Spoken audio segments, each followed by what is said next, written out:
of Bournemouth coming at the weekend. They're in great form themselves. Where they were mid-table before this winning run started feels like a long time ago. They've really given themselves a great chance. Yeah, they've got to keep it going. I mean, there's still a lot of football to be played. You can't get ahead of yourself. You know, to where we were, to where we are now. But that can quickly change as well. You know, all it takes is 2 or 3 injuries and all of a sudden you're looking over your shoulder again. They've got to keep doing what they're doing. They've got to keep winning games. Got a little bit of rub of the green tonight as well, but look, they deserve, no doubt they deserve to win the game. You know, you say Wolves have fallen into the bottom 3. I think on what you've seen tonight, I think Wolves will be alright. I think there's 3 worse sides in this division than Wolves on what we've seen from them tonight. Players on their way around the pitch to thank the supporters, and Newcastle United with another victory, their 9th in a row, the record equalled. Finally, for the moment, Andrew, who else do you think played well? You picked out Isak for what he did this evening. Anybody else impress you? I thought Botman again, big, strong, quick. Nothing got by him. Tonali again in midfield. You know, there was a lot of decent performances, but for somebody who's been out for 10 months, Botman, that's the 3rd game he's played. He just keeps getting better and better. And Isak, as I say, he's just a machine. Brilliant. You can give us a ring, 0800 234 6565. John Anderson staying around. Simon Pride will be back in a moment here on BBC Radio Newcastle, and the WhatsApp number 08000 321 333. Just remember to start your message with the letters BBC. Total Sport here till 10. We'll try to get some dressing room reaction from Eddie Howe before 10 o'clock tonight. Newcastle United have equalled the club record of 9 straight victories in all competitions and have moved up to 4th in the Premier League after beating Wolves at St James's Park by 3 goals to 0. Anna Foster. I fear that we might be becoming traitor bores. Are you watching it? Can I confess something? Never seen it. Well, you need to, so that you don't get left out of conversations in the office. Oh! And also, I think I'd be pretty rubbish. I think you'd be terrible. I would. I think I would as well. You're far too nice. But you got to watch it. What are you watching at the minute? I've gone back to Yellowstone. Okay. I've seen a few episodes. All right. Well, it's good. We were talking about the style of roofs that they have. The mansard roof. Have you seen that? That's cool. Is it a mansard roof? I can't remember. Anna Foster. Just ask your smart speaker to play BBC Radio Newcastle. Simon Pride and John Anderson here at St James's Park. Then we are on air until 10 o'clock. Razor has 27 minutes to go down, get hold of Eddie Howe, interview him, send it back, and then we can play it out. So it's a bit of a race against time, but don't worry. If we don't manage to get it on before 10, you'll be able to hear from the Newcastle head coach tomorrow morning when you wake up as part of Matt Bailey's breakfast show, and of course Total Sport tomorrow evening as well, as Alexander Isak, scorer of 2 goals, stands on the pitch doing a TV interview, and the Newcastle fans with smiles on their faces, the last few left in the ground, make their way towards the exits. We'll get a few more thoughts from Ando in just a moment. If you want to give us a call, 0800 234 6565 is the number. We'd particularly like to hear from you. If you've left the ground and already got to your car, do give us a call before you set off on your journey if you can, 0800 234 6565, or you can send us a WhatsApp 08000 321 333. They're already coming in. Start your message with the letters BBC, text 81333. Elsewhere in the Premier League tonight, Aston Villa have won 1-0 at Everton. Ollie Watkins with a second half goal there. Crystal Palace also winners on their travels, 2-0 at Leicester.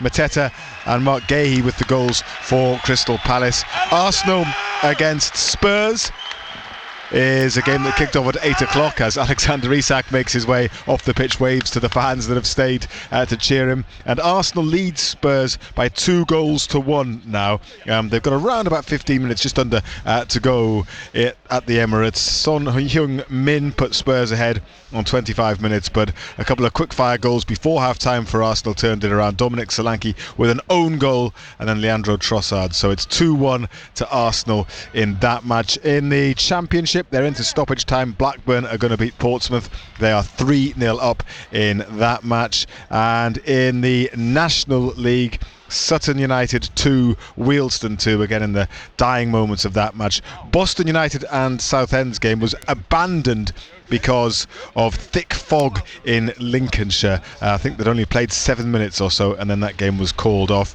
In the Women's FA Cup, Blackburn and Portsmouth played each other in that as well, and it finished 3-1 to Portsmouth there. So Sunderland will travel to Portsmouth in round 5 of the Women's FA Cup. Leicester also look like they're going through. They lead Stoke by 3-1 in the closing stages there. And in Scotland, in the Scottish Premiership, Rangers are leading Aberdeen by 1-0. In the Northern Premier League East Division, Ashington are in action as well tonight. They're away at Grimsby Borough and into the closing stages there. And Ashington lead by 1-0. They scored towards the end of the first half and they have hung on to that lead, but they are still playing, so I'll give you a full-time result when that comes in. Ando, do you feel 3-0 slightly flattered Newcastle? I think Wolves created 1 or 2 chances. Unlucky with the goal that was disallowed. Yeah. I thought Wolves came and they made life difficult for us. I thought they were good in the first half. I thought they closed us down, got on our faces, made it really, really hard for us. I mean, the second goal really killed it off. They were unlucky with the deflection for the first goal.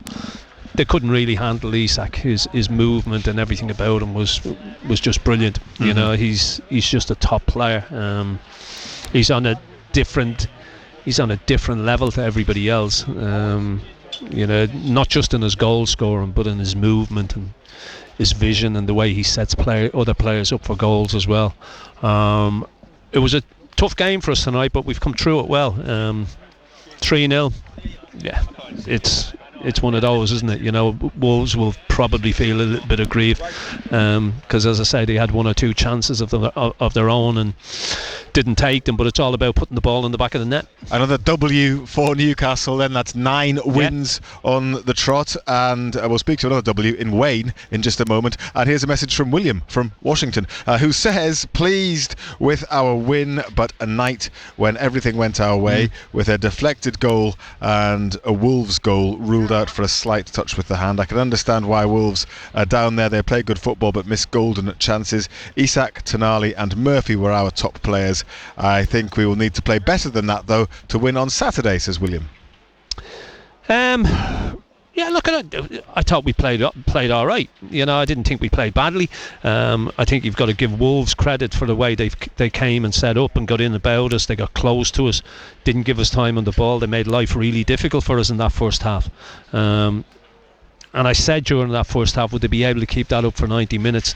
They ran out of legs a little bit, ran out of steam a little bit, but I mean, I know Wolves have, and I just said this to Razor Pridey, I know Wolves have dropped into that bottom 3, but on the evidence of what you're seeing tonight, you would think they've got enough to be able to get out of that. Let's have a chat to Wayne. He spoke to us before the game. He's back on the line now. Evening, Wayne. Did you enjoy that? I did, yes, and I wasn't far off. I did say Isak would get a couple of goals and Gordon would score. Yes, you did, I think. I did. I said 4-1. It was 3-0. There we go. So you said a 3-goal margin as well. All right, Wayne, we'll give you that one. Yes. We'll give you that one. Well, just as well you didn't go to the bookies because they wouldn't give it to you.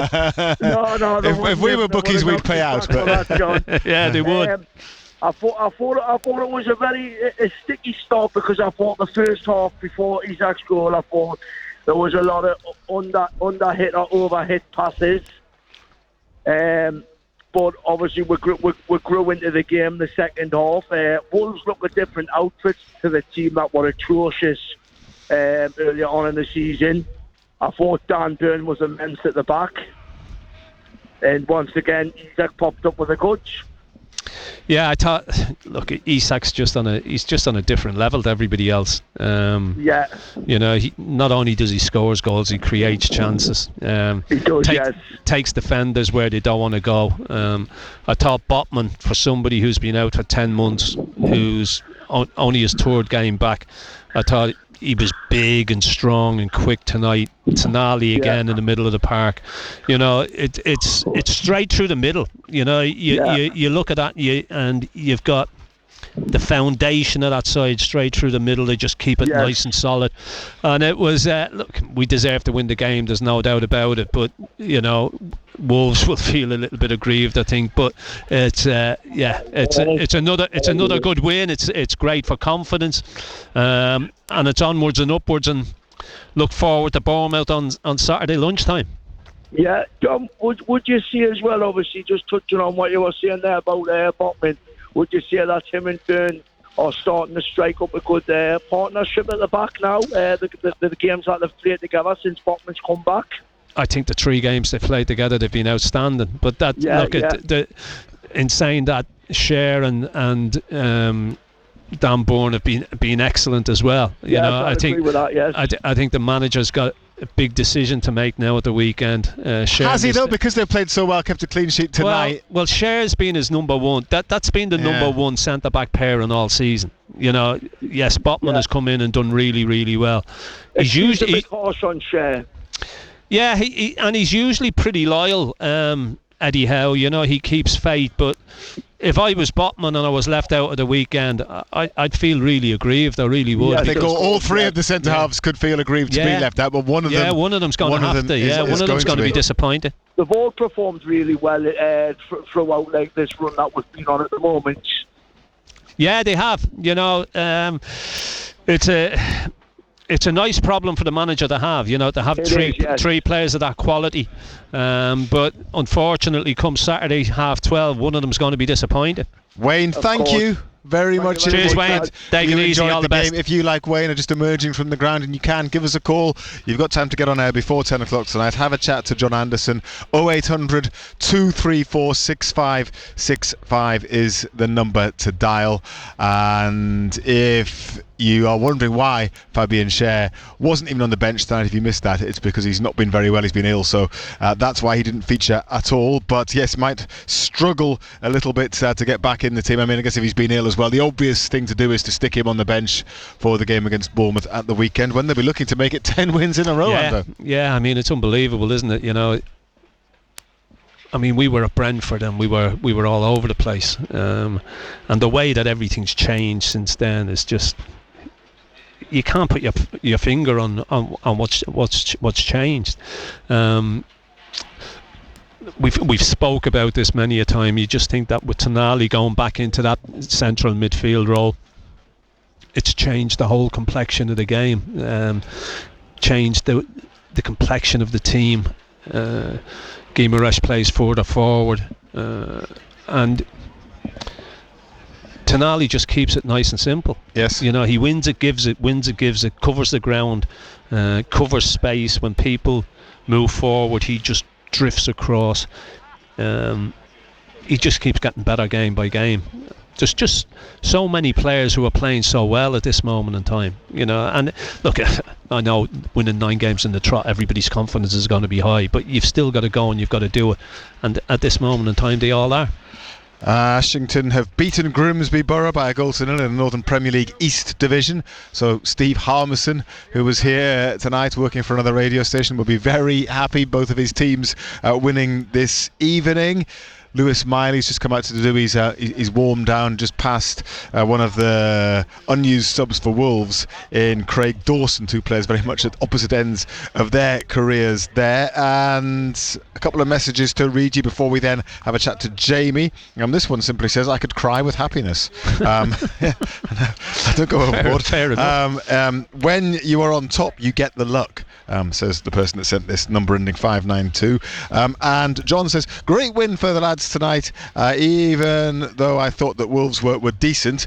Isak was the difference with his 2 goals and the assist as well. And if Villa are asking £100 million for John Duran, what's Isak worth? I thought Tonali and Gordon were decent again tonight too. Does Ando think that Newcastle should be considered title contenders? Asks John. Well, you wouldn't rule it out. I mean, obviously you've got a long way to go. Liverpool still have a game in hand on us, but we've got to go to Anfield. There's a lot of football still to be played. There's a lot of twists and turns. I said, talking to Razor beforehand, I said it's been a real strange Premier League. Last night you seen the way results went. Everybody was taking points off each other.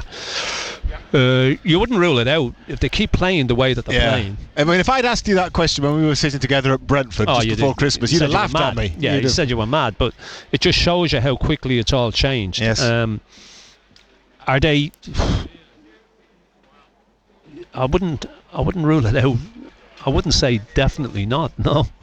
As things stand then, and the Arsenal game against Spurs is ongoing, Liverpool are top with 47 points from 20 games. That game against Everton they have in hand on the other sides. Arsenal, if they win, second place with 43 points from 21. Nottingham Forest 41 from 21, and then Newcastle now in fourth place, 38 points from 21 games, a point ahead of Chelsea and 3 points ahead of Manchester City and Aston Villa. Bournemouth, who come here at the weekend, they are on 34 points, so they are not too far behind either. That's how the table looks. Jamie is on the line, Newcastle supporter. How are you doing, Jamie?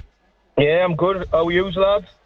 Yeah, good. Very well. What's your verdict on tonight? And do you think Newcastle have an outside chance of catching Liverpool? Well, looking at the fixtures, it doesn't. It's not too far away, is it? If you think about it, a couple of easy games and then away to Southampton. You don't know. I'd be happy getting Champions League. There you go.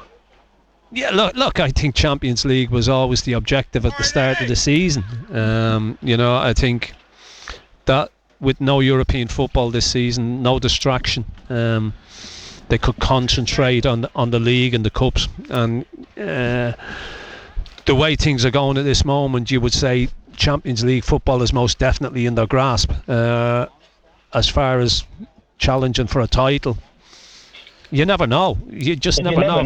If they ahead, though, isn't it? Yeah, really? yeah. If they keep going the way they're going and keep performing the way they're going, Liverpool have got the edge at this moment in time.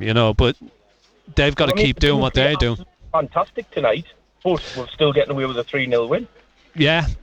I mean, look at. I think you've got to give Wolves credit for the way that they played. I thought they got close to us. They got in about us.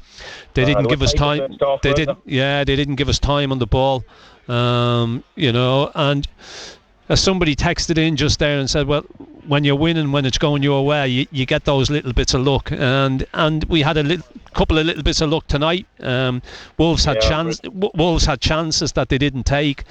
I thought they were so unlucky with the goal as well, but it's got to the stage now where I don't know when a handball's a handball and when a handball's not a handball. Well, it's fairly straightforward. It's ridiculous. If it's the goal scorer, basically, then it gets ruled out. But it's not the goal scorer. It's ridiculous because at Tottenham, if Joe Linton hadn't have handled the ball, I know, but he wasn't the goal scorer. We wouldn't have scored. That's not the rule. It wasn't deliberate. But it's ridiculous. It was deemed. But it's ridiculous. Okay. I think you've made it clear how you feel about it. Anything else you'd like to add, Jamie? It was just, obviously, there's a couple of quick things. It was just, obviously, Lewis Miley played fantastic at the weekend, and all I was saying is I hope he gets some decent game time, and with that 8 minutes at the end, he got himself nearly 20 minutes, so... No, go ahead, Jamie, you're all right. And just the next thing is, because I know he's a lot to get us on to someone else, the thought about this fair play, the financial fair play and that, and looking after the lower league teams and that. If it was like last season and Tamworth got a replay, the club would have made £1 million. Yeah. So how's that? That's only looking after the top teams. Yeah. Played too many games. Am I right there, lads? What do you think on that? Absolutely. I think we all agree with that. Absolutely, yes. I mean, that £1 million for the replay would have kept Tamworth going for God knows how long, but it's all about looking after the Premier League. That's what it's all about. And it's all about looking after the teams that are playing in the Champions League, which is obviously the elite few. It's all looking after the top six, isn't it? Yeah, but what does that say about the FA Cup now as well? It's just the value in the FA Cup as well. If Wayne was on previously, Jamie, if Newcastle get into the Champions League next season, and say fast forward a year, Newcastle are still in the Champions League, still in the Carabao Cup as well, potentially in the FA Cup too, would you then be saying, we're going to win all four? Well, yes, indeed, the quadruple. But no, if that was the case, they'd have a heck of a lot of fixtures. Would you then think any differently about scrapping FA Cup replays, or do you still believe that it's wrong? No, I'm a massive believer in the replays for the smaller teams. That's their bread and butter. That'll keep them going for the next 10 years. Yeah. All right, Jamie. About the big teams, the FA Cup's about the little teams as well, you know. Yes. Thank you, Jamie, for coming on this evening. Cheers, Jamie. Take it easy. 234 6565. If you're quick, we spoke to Mike Taylor from BBC WM ahead of the game, telling us a bit about Wolves, but he was also at Tamworth against Spurs, and he talked about it pretty much, yes, just exactly what it would have meant. Tamworth, not one of the richest clubs, even at National League level, so that money that they would have got from a replay at the Tottenham Hotspur Stadium would have been absolutely invaluable to them. And let me read this message out from Gareth. Thanks, Razor, Ando and Pridey, for tonight. A victory that was tougher than the score suggests. If Botman gets dropped at the weekend, the fans should riot, says Gareth. And Isak's price tag is now £1 billion, Ando, says Gareth. Look, he's irreplaceable. You know, watching him, he's just... You can't replace that. There's no way you can replace that type of quality. Not just the goals he scores, but his all-round play and the way he sets other people up as well. Yes. You know... I think a few would have been looking for a hat-trick when he set up Gordon. I know he tried to set him up, and then the ball came back to him, and then he set him up again. And that is something that he certainly has to his game. You know, he's aware of others around him. It's not just eye for goal, and that's the only thing on his mind. He's quite happy to be unselfish if need be. Yeah, we talk about goal scorers, and we hear Marco talk about it, where you've got to be selfish. You know, goal scorers have got to be greedy, but he's not. Well, he is to a degree, but if somebody's in a better position, he'll set him up. You know, he's tried to do. He was on his hat trick, and he's got through, and he's tried to set somebody up instead of taking the shot on himself. He's just on a different level. He's just immense. Morris has been on as well in Rothbury. He says, unstoppable at the minute, boys. Another solid professional performance. Onward and upward, lads. Mags flying high, buzzing, says Morris. 08000 321 333 on WhatsApp, 81333 on text. Begin with the letters BBC. Steve's on the line. Evening, Steve. Evening, Simon. How are you all doing? Yeah, good, Steve. Yeah. What's your verdict, Steve? Oh, it was all brilliant. I just want to make a quick comment on what the last said about the FA Cup. Yes. To me, it should have been a democratic decision. Every qualified club that was qualified to play in the FA Cup should have had a vote. Well, they could have done that, but then the vote would have probably gone not the way of the most powerful clubs. Yeah. That's not democratic, though, is it? No. It's a dictatorship, sort of, but on the game tonight. You just mentioned, John, that Isaac, not the selfish player. Yeah. He got this for Gordon, didn't he? Yeah. So great little pullback. It was. And, well, he tried the assist before he got the assist, got blocked, got the ball straight away, then put the ball across again. Yeah. And how did they let Gordon have that much space for that goal anyway? Yeah. But, like you said, that disallowed goal for them. No way, no. I'm not just a Newcastle fan, I'm a football fan. That should have been a goal all day. That was harsh, beyond harsh. But the player that you haven't mentioned so far in the game today is Dubravka. The last few games, he's had very little to do. He had a bit more to do today. Some of the shots on him were straight at him, easy saves. But there was two which he pulled out the bag. One was a cross where he had to get a hand to it because if it went over his head, their opposition, their player had it. And there was another one which was done to his left side, and he got. I think he was spot on tonight. I do. Yeah, look, there's no doubt about it that he's done well since coming back in. You know, he's keeping clean sheets. He's not conceding goals. The shirt is his at the moment. You know, I'm not too sure when Nick Pope's going to be back, but Nick Pope's got a job in his hands to get back in here now, because you can't. I would say you can't disrupt that back four, including the goalkeeper. You know, you put the goalkeeper in that. All of a sudden the back four look like they've got a lot of confidence and a lot of belief in Dubravka now as well. So they're all one. So I really think it's going to be difficult for Nick Pope to get back in that side. Well, 2 seasons ago I said on the phone show, if it ain't broke, don't fix it. This season broke, it's working. And what Eddie Howe's done tonight's game was, I messaged in at half time, we're in control of the game. They've got some good moments, but they didn't really look like they were in their shots. They didn't look confident with their shots when they were getting them. They just, and especially the second half. The first 10 minutes after when the second half started, we looked completely in charge. Steve, we are almost out of time, so thank you very much indeed for sharing your thoughts this evening. We're not going to quite get time to bring you interviews with Eddie Howe and Sven Botman this evening. Razor's spoken to both, but you will hear from them tomorrow on BBC Radio Newcastle, of course, as part of the breakfast show, and then more comprehensively in Total Sport from 6 o'clock tomorrow evening. Arsenal have beaten Spurs by 2-1 in the North London derby. Eddie Howe has been talking about Fabian Schär, and he says that he should be available for the Bournemouth game on Saturday, so we will have a decision to make there. And also on Lloyd Kelly, remember he's been linked to the Turkish side Fenerbahce, and how on that said, I'm not ducking the issue, but I haven't been in contact with the people who were involved in that, so I just don't know.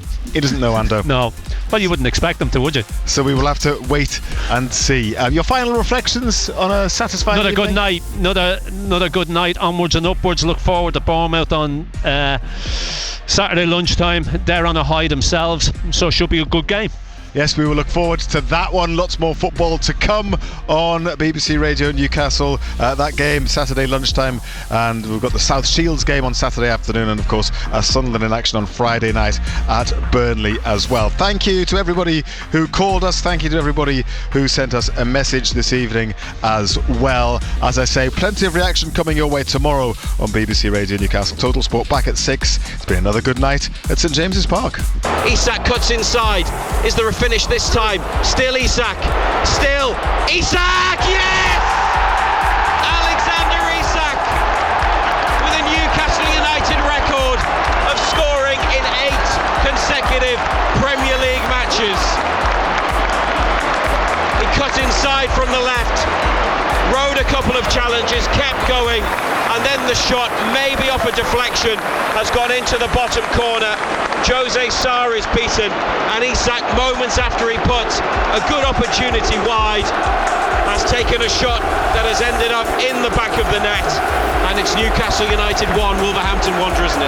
Murphy to Bruno, through for Isak. Alexander Isak has scored. So simple. Inside from Murphy to Bruno, who slotted it through a gap for Isak. A touch from the centre forward, and then he stroked it home past Jose Sarr for Newcastle United's and his second goal of the night. The first one might be dubious because of the deflection, but that is definitely his, and they have doubled their advantage 11 minutes into the second half. It's Newcastle United 2, Wolverhampton Wanderers 0. Livramento into Murphy in the centre, drops his shoulder away from his man onto Joelinton. Isak could get it. Joelinton ball in behind. Alexander Isak for the hat-trick. He went to cross it and it was blocked. It's back with Isak. What's he got this time? Gordon! Isak with the assist, laying on the third goal for Anthony Gordon. Well, it didn't quite come together at the first time of asking, but Isak recycled the move, cut inside, and put it on a plate for Gordon to sweep home for his 8th of the season, and 4 in 4 for Anthony Gordon. Newcastle United now lead Wolverhampton Wanderers by 3-0. Total Sport. Sport Northeast. On the station with Newcastle and Sunderland commentary exclusively live. BBC Radio Newcastle. On the BBC Sounds app, on your smart speaker, Play BBC Radio Newcastle. and on your radio. The sound of the Northeast is BBC Radio Newcastle. So Wolves actually dropping back into the relegation zone on goal difference. Ipswich play Brighton tomorrow, so if Brighton go and win at Ipswich, it could all change again, but some tough fixtures ahead. Wolves fans, your thoughts on what you've seen this evening, 08081 00 9956. Likewise, Villa fans as well, ended that run of 5 successive away defeats, a first away win since October, a first away clean sheet of the campaign, and level on points with Manchester City now. 08081 00 9956. Gary Thompson will stay with me as well for the full-time phone-in. BBC Radio WM Sport. So let's run you through the other scores, shall we? So in the Premier League, we know it was Everton 0, Aston Villa 1. Leicester City 0, Crystal Palace 2. Goals in the second half from Mateta and Gay. That game at St James's, Newcastle 3, Wolves 0. The North London derby, which kicked off at 8 o'clock. Arsenal 2, Tottenham 1. Son put Tottenham ahead. It was a Dominic Solanke own goal on 40 minutes and then Trossard on 44. So Arsenal still leading Spurs by 2 goals to 1. And in the Championship this evening, Blackburn Rovers 3, Portsmouth 0. Gabe Britton and Andy Vyman, the scorer in those goals. I'll run you through the league tables very shortly. We may get dressing room reaction as well from our 7:30 games that have just finished. We may not. We'll stay with us to find out. But most of all, we want to hear from you. We'll go to the lines very shortly. The number to call 08081 00 9956. While you're eating orange chips on a park bench in Dudley, when you're on your holes in Quengarola, is that how you say it? Or just while you're walking to the shop for that pint of milk. Listen to BBC Radio WM on BBC Sounds. Wherever you are, whatever you're doing. And sign in to your BBC account to get news, sport and stories from our part of the world. So Michael Palin joins me now. Afternoon, Trish. Sport is grueling. You give your life for your sport. To me, Ninja Sword doesn't have any value in our society. That you can listen to whenever it suits you. This is music to my ears, it really is. BBC Radio WM, the sound of the West Midlands.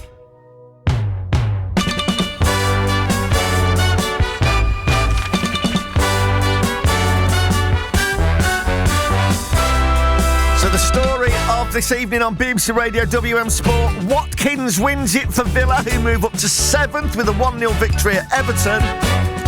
And Wolves back in the bottom 3 on goal difference after a 3-0 defeat at St James's Park. 08081 00 9956 is the number in the full-time phoning. So let's have a look at the league tables as they stand then. So Liverpool are going to be top tonight after whatever happens on 47, with Arsenal currently leading Tottenham. If they see that through, they'll move up to 43. Forest on 41. Newcastle up to 4th on 38. Chelsea on 37. Then Manchester City and Villa on 35. So Villa currently 7th. The bottom 3. Southampton on 6. Leicester on 14. Wolves back in the bottom 3 on 16. Ipswich on 16. Their goal difference is 2 better than Wolves, so they do play tomorrow. Everton, after that defeat against Villa this evening, on 17. And then it's Manchester United on 23. So it looks at the moment as if it's going to be any 3 from those 5 teams. In the Championship, that win for Blackburn Rovers this evening, well, they're 3-0 up in the 90th minute. That will mean that they move up into 5th in the Championship. Middlesbrough down to 6th. Which will see West Bromwich Albion dropping out of the playoff places this evening down to 7th.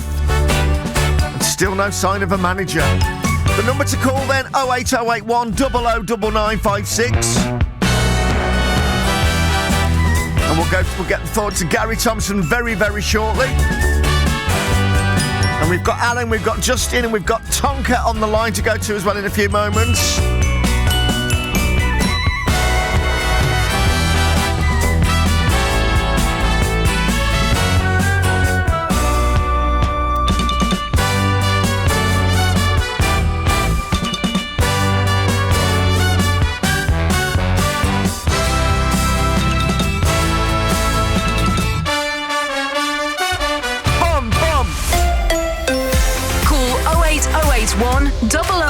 9956.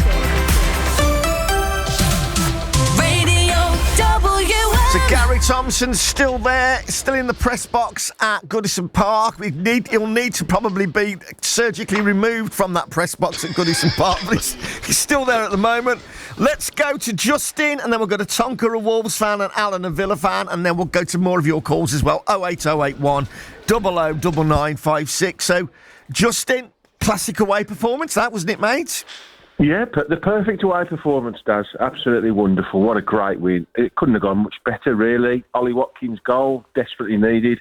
Clean sheet, absolutely desperately needed. Only the third this season. Something we've been absolutely craving for, because we've been conceding so many stupid goals. But, yeah, I mean, new manager bounce, what's that all about, Daz? 2 games, 2 wins, new manager, no problem. Now, listen, the point you make, Tomo, I think they protected Emi Martinez really well tonight. And Everton do play some good stuff, but they can't score goals, which is still a massive issue for them. But it's the first clean sheet away from home this season. So now, and we've talked a lot about this, for my liking, there's been far too much unnecessary chopping and changing with this back four. Yeah. Provided everybody's fit, is that the back four to go to Arsenal on Saturday tea time? Why change it now when you've just kept a clean sheet?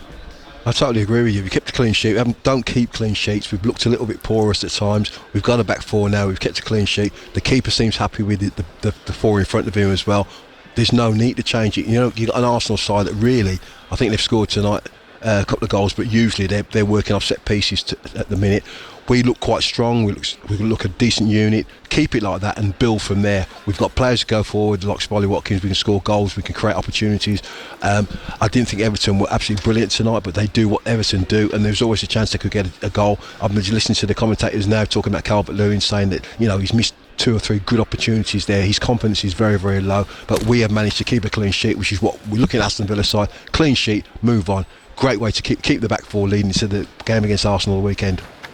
And the thing is, Justin, that you haven't as yet hit the heights of last season consistently, and yet tonight you're 3 points off fourth, 3 points off the Champions League. So you're still in a really, really strong position now, aren't you?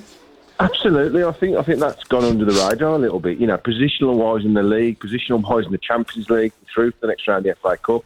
And we're not probably anywhere near the levels we reached last season. So for me, going into the new year was about trying to string a few results together, get the confidence going, try and bring 1 or 2 players in to help the lads out a bit, because we are carrying a few injuries, and just keep this momentum going. We've got to stay within touching distance of that top 7. Europe is absolutely imperative next season, and I've made no mistake about saying that, and then go as deep as we possibly can in the 2 cup competitions. But that win tonight massively sets us up for a really, really tough game at the weekend, and then we go to Monaco next week.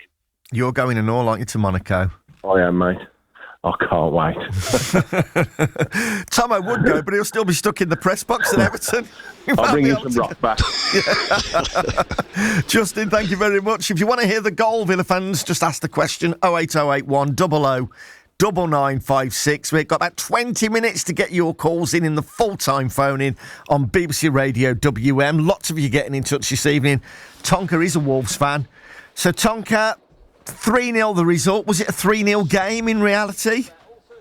Oh, Daz, I'm so frustrated at this. I mean, this has been going on all season. We're so porous at the back even now. You've got to build from the back. Obviously, Pereira's only just got in, and hopefully we're going to get people in. But I would say Agbadou was probably responsible for a couple of goals tonight, because he played one onside on the one, sleeping on another. He's got to quickly get accustomed to the Premier League. And just the main thing, Daz, I've got to say tonight, we're missing chance after chance. The goals change games, and we're missing chances at the most crucial time. Strand Larsen is missing too many chances. If we had a decent striker, we'd be probably at a dozen points better off now. Well, the thing, it happened against Nottingham Forest, so it is now. If we've got to be, it's back-to-back 3-0 defeats, and I'm just looking at the stats tonight. Wolves actually had more shots on target than Newcastle. Newcastle had 5 shots on target and scored 3 goals. Wolves have had 7 shots on target. Obviously had the goal disallowed. People can decide for themselves when they watch it whether it is hand or not. But if it the woodwork twice as well, there should be... So, but ultimately, I'll bring Gary Thompson in on this, that, again... I mean, it's difficult because Newcastle are absolutely flying. Isak's flying. It's 9 wins on the spin. But at 0-0, the goal they give away is when Wang gives the ball away on the edge of the Newcastle penalty area, and then it's a wicked deflection into the back of the net. But he's right, isn't he, Tomo? You've got to be tighter. Yeah. You've got to defend better. If you lose possession, when you've got possession of the ball and you're on the attack or whatever, you're always making sure you're smelling danger. If he loses the ball there, are we covered? Are we protected? That's why the likes of John Terry, who couldn't run, who wasn't very quick, never really got caught out because he was always smelling danger. He was always seeing, if we lose the ball here, I might have a problem. So he'd organise people in and around him. And also, just listening to you saying about the shots and that, they have to be more clinical. Yeah. I mean, I've seen Strand Larsen, and I think that the kid could develop into a good player, and he has got a finish in him, but they need to be more clinical. You can't have 3, 4, 5, 6 opportunities. If you have a lot more shots in the opposition, you've got to score more goals. Is it about holding your nerve over the next few weeks, Tonka? Because the fixtures are horrible again. No, I think we're down, mate. There's too many problems. The basics are you can't defend, and you're not taking your chances. There's only one result going to come from that. And I don't think he's going to have the time or the players to be able to put it right. It's so frustrating because we're creating loads of chances. We're exciting to watch, but frustrating because we're not taking the chances. Oh, Tonka, thanks very much for your thoughts. Let's see what other Wolves fans think. 08081 009956. Interesting to hear what Vitor Pereira says as well, because that window closes in, 2.5 weeks. Still need to get some more players in. And in reality, there's 17 games to go. You probably need to win 7 and get a couple of draws. Can you win 7 out the remaining 17 to have any chance? 08081 009956. Good win tonight for Villa, then ending that run of 5 successive away defeats. 1-0 win. First goal from open play from Ollie Watkins for a couple of 3 months. First away clean sheet of the season as well. Alan has given us a call on 08081 009956. That is a big 3 points, isn't it, Alan? That's considering we've lost the last 5 away. I didn't think our away form was that bad until I actually see it today. You see it on a piece of paper. I think, oh my God, we have lost our last 5 away from home, letting 14. I thought that was massive. Today, Daz, I thought Mings and Cons were fantastic, and I thought Kamara, get that man on a 10-year contract. He's absolutely different gravy, Kamara. He's just everywhere. Daz, some player he is. And it just shows how much we missed him when he was out towards the end of last season, and that when we faded away.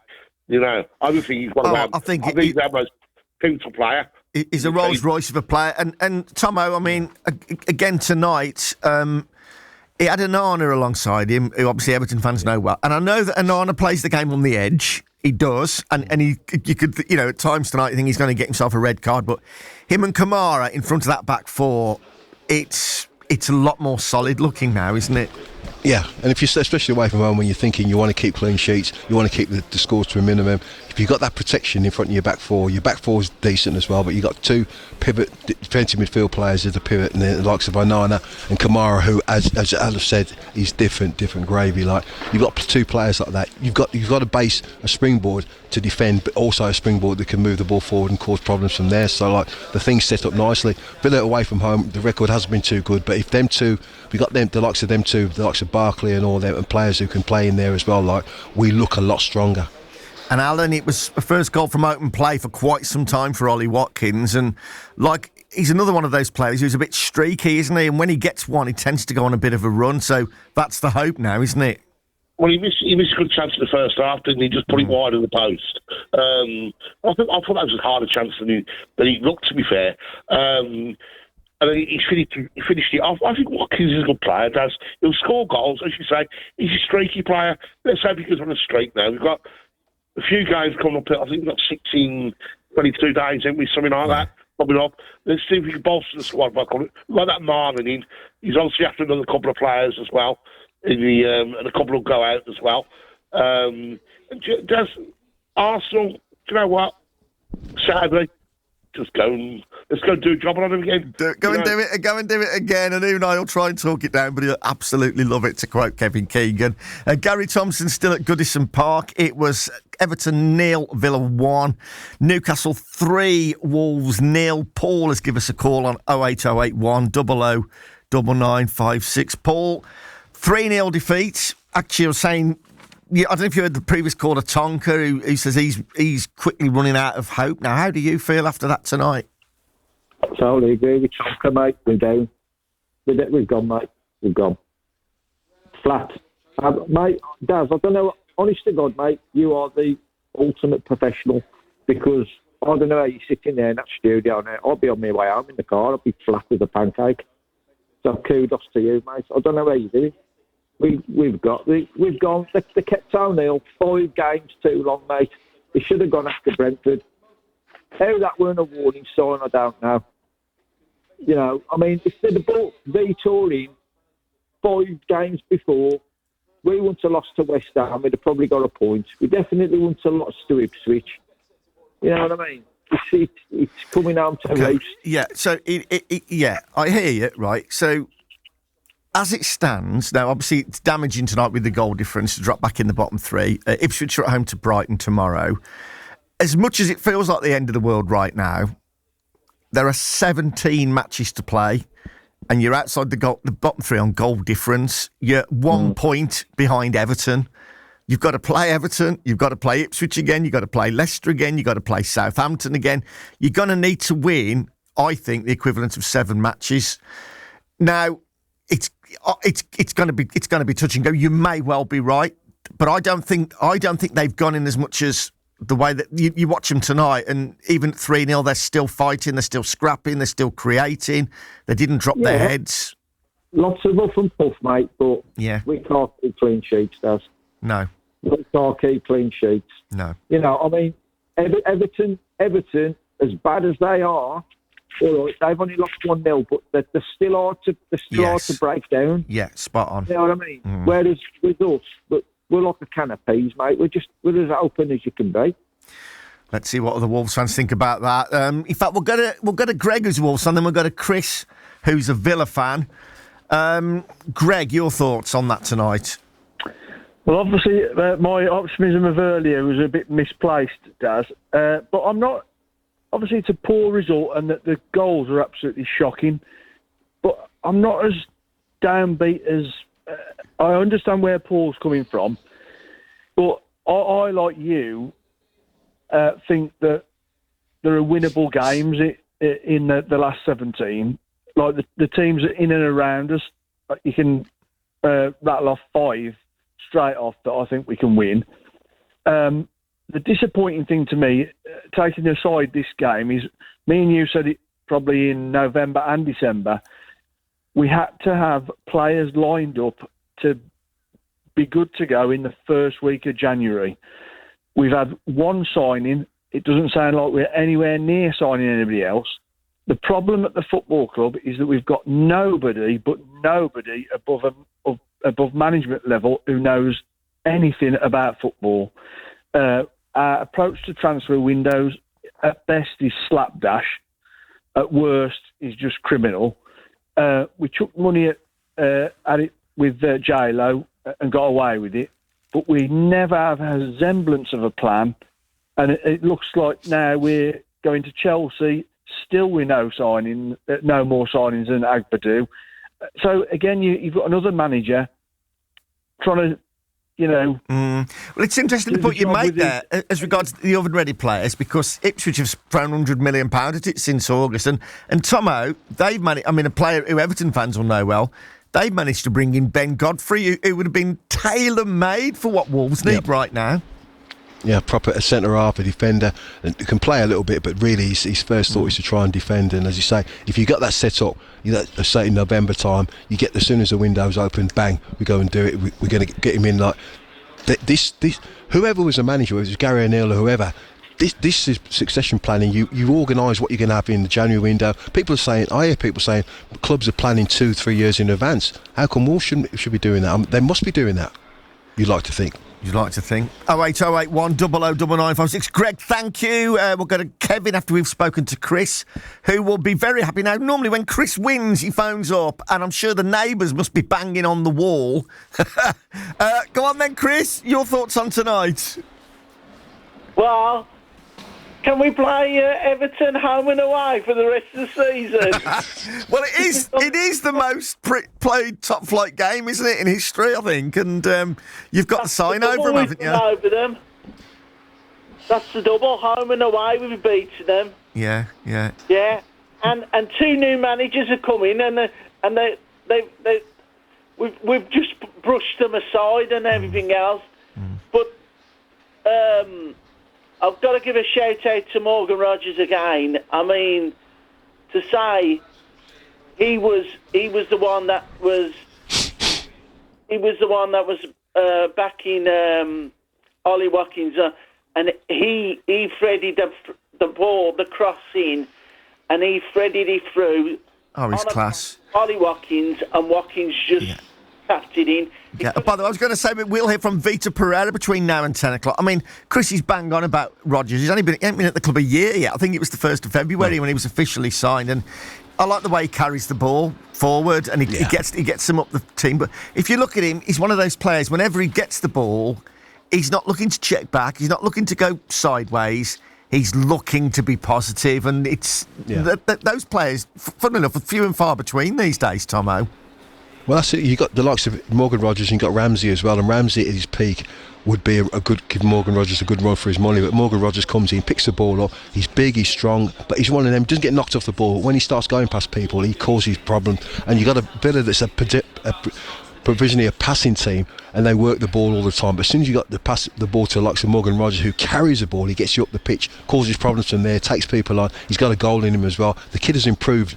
I mean, as you say, he's been here a year. He has improved incredibly. He's got his England cap as well, and he thoroughly deserves it. He's been absolutely superb.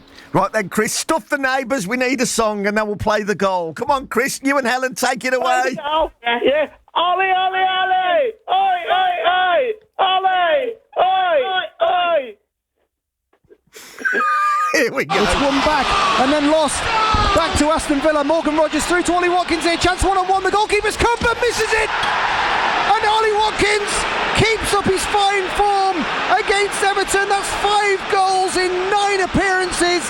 9 goals for this season in the Premier League. A breakaway goal for Aston Villa. The through ball to Ollie Watkins. Jordan Pickford rushed out to meet him, but this time it finds the back of the net. 50 minutes gone. Everton 0, Villa 1.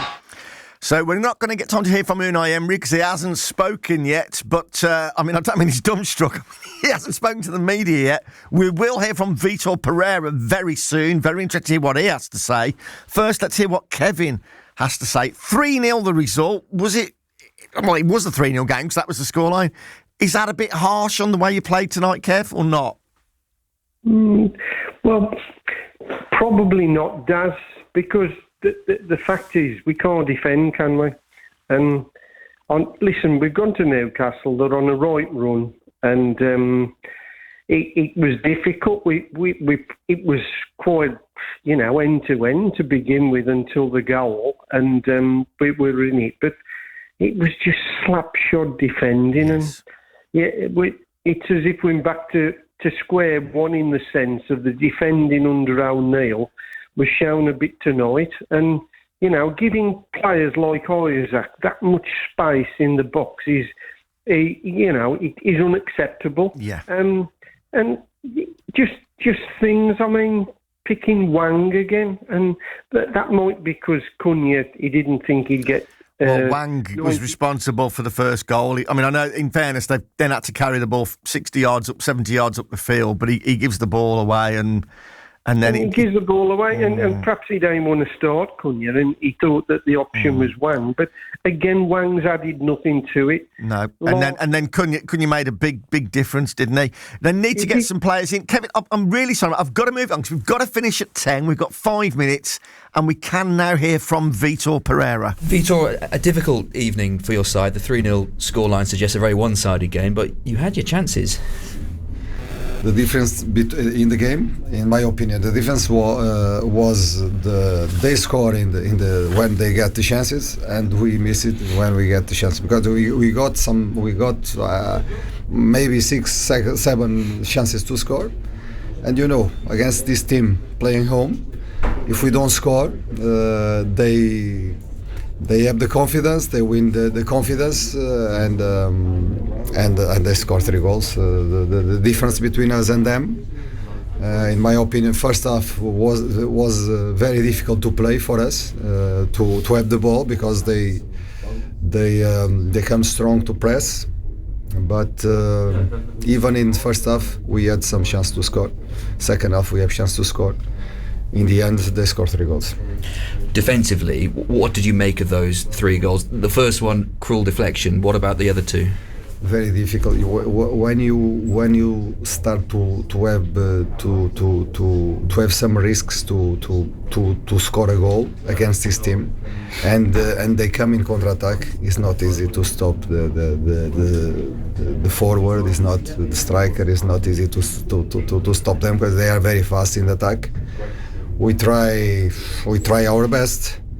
The team tries to be every time with balance to stop the counterattacks, but sometimes it's not possible. Was not possible. I think the second goal was a punishment, very hard for us.